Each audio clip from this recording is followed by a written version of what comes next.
What's going on, everybody? Nathan here with the Everyday Drinker, bringing you guys a brand spanking new episode of What's That Whiskey Friday. As you can see here, we have a couple of brand new bottles to the collection, and I've been talking a lot of smack on this one bottle lately, and you guys know exactly which one it is if you've been here for a while, and that bottle is right here to my right. And it is this bottle right here of Weller Antique 107. Now, I do really like Antique 107 from when I've had it at the restaurants before. Haven't had it in quite a while, and I never really dived too deep into it. This is going to be the deep dive into Weller 107. Let's get into it.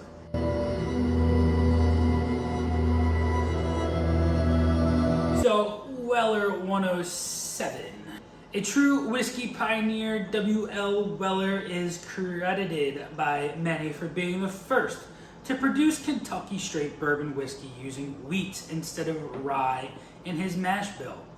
William LaRue Weller's wheated bourbon became so popular that Weller was forced to put a green thumbprint on barrels to ensure that customers were receiving the real deal.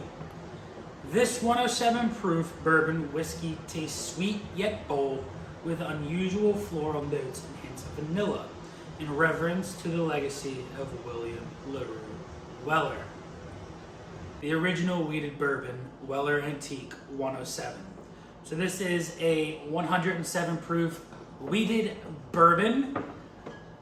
Let's pop this bad boy open. Brand spanking new bottle. Pop that cork, and let's get into it. Alrighty guys, let's get some air into this bad boy here.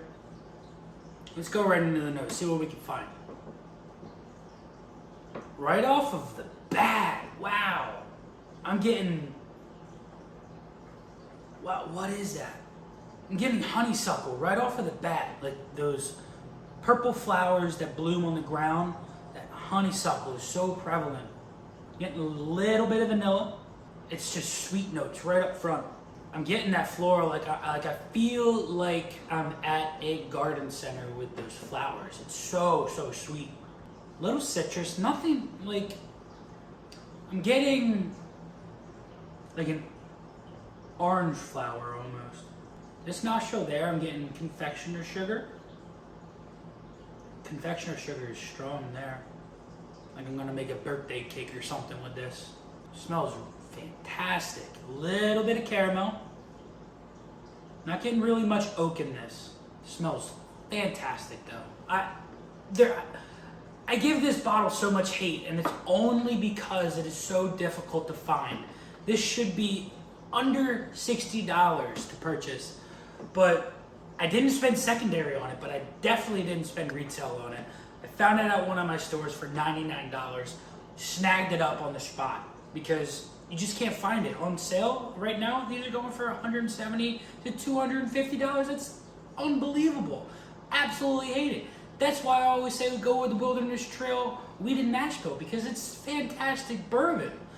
But this stuff is fantastic in its own right, and it shouldn't be as expensive as it is, because we should all be able to enjoy it and not have to break the bank too. I got a little bit of like a wood chip note in there, a little bit, like a fresh shaved wood chip. Stuff smells so nice. It's a very pleasant nose. Almost a little maple there as well. Smells like a wheated bourbon. So let's get right on into the palate and see what this bad boy is all about. Right off the bat, I got a little bit of a banana, like a yellow banana taffy. A little bit of burn. It's not very thin, but it is a medium finish, like it's already gone a little bit. Still getting a little bit of that burn on the back of my throat, but it was like a banana vanilla, like cake almost. Like it was sweetness, banana, vanilla, cream, confectioner, all right there, right on the front of the palate. I'm gonna go back in for a second sip and see if I can find anything different. Getting a lot of vanilla on the second sip. Little bit of oak. Nothing that is going to blast your socks off. But that vanilla and that banana is very, very strong. Almost like, instead of like the banana taffy now, it's one of those banana hard candies. On the back of my tongue, I'm getting almost a little bit of like a molasses. It's almost like a very dark, but then I also get some oak in there, some fresh oak. And it tastes like springtime, if that makes any sense. It tastes like springtime. And 107 proof gives it a little bit of kick too, compared to something that like I've had the Larceny barrel proof, the A122. I feel like that 107 is stronger than the 124 proof that is. Going back in again, I'm getting a little bit of like a maple. It's a very, very sweet whiskey for sure. Very, very sweet. That banana banana is very, very prevalent. It is very upfront and it stays there because I'm still having that lingering oil with the banana on my tongue. And I don't dislike it. I got almost like a fresh peanut as well right there. A little bit of a peanut. Going back in and again and again and again, the vanilla mellows out and you get a little bit of a caramel.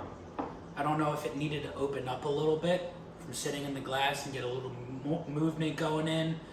The banana softens up a little bit along with that vanilla, and I'm getting more of that confectioner's sugar birthday cake with a little bit of a maple, and that oak is there as well now.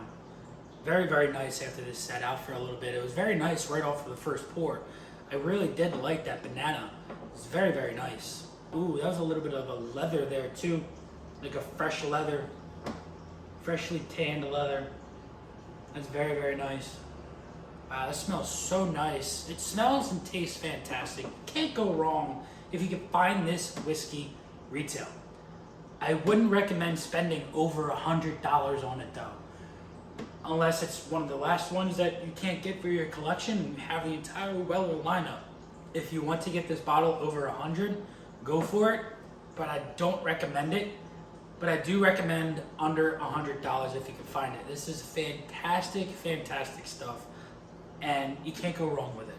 Well guys, we finally did it. We got a Weller 107. We were able to taste it, we were able to nose it, and I was able to let you guys know my full, honest opinion on Weller 107.